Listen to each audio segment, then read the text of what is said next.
ये जो नवनीत सहगल हैं, इनके नेटवर्क के लोग इन्हें लंबू कहते हैं। आप जानते होंगे, लंबे से हैं, खान मार्केट में कई बार दिखते हैं, खान मार्केट गैंग का हिस्सा हैं।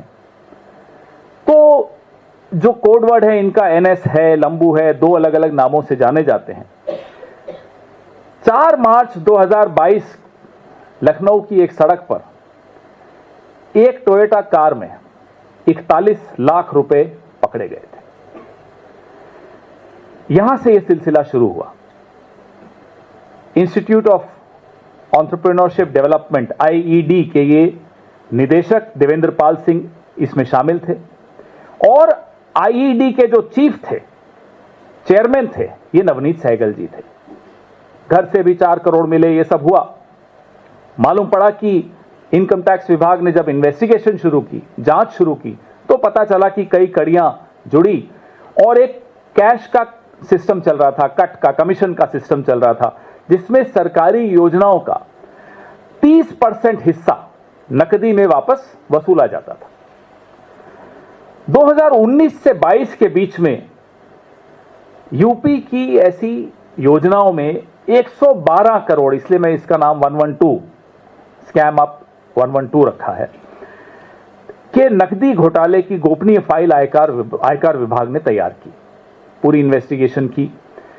इसमें ओडीओपी और विश्वकर्मा श्रम सम्मान जैसी योजनाओं के जरिए आईईडी से 65 करोड़ की लूट हुई और सबसे बड़ा हिस्सा श्रीमान नवनीत सहगल को गया, इस रिपोर्ट के मुताबिक।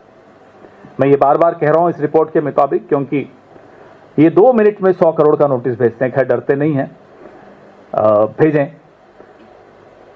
टूल किट और ट्रेनिंग प्रोग्राम्स के नाम पर यह रिश्वत थी। बड़ा हिस्सा नवनीत सहगल को मिला, जो चेयरमैन थे।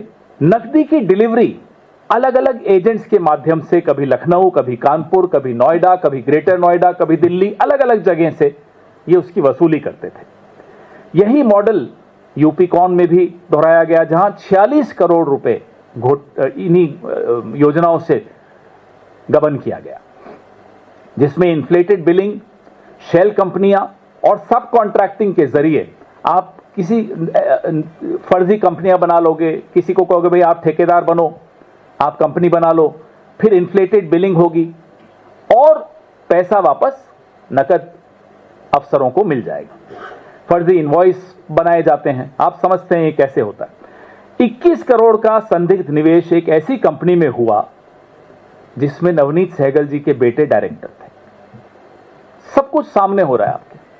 प्रधानमंत्री को मालूम नहीं है, ये हैरानी की बात है। अगर मालूम होता तो शायद प्रसार भारती का चेयरमैन नहीं बनाते। और अचरज की बात और ज्यादा हो जाती है कि अगर प्रधानमंत्री को पता था फिर भी इन्हें प्रसार भारती का चेयरमैन बनाया, तो सोचिए ये तार कहां तक जुड़ी हुई है।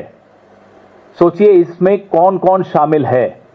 सोचिए नवनीत सहगल को आशीर्वाद सिर्फ लखनऊ का नहीं, दिल्ली का भी है।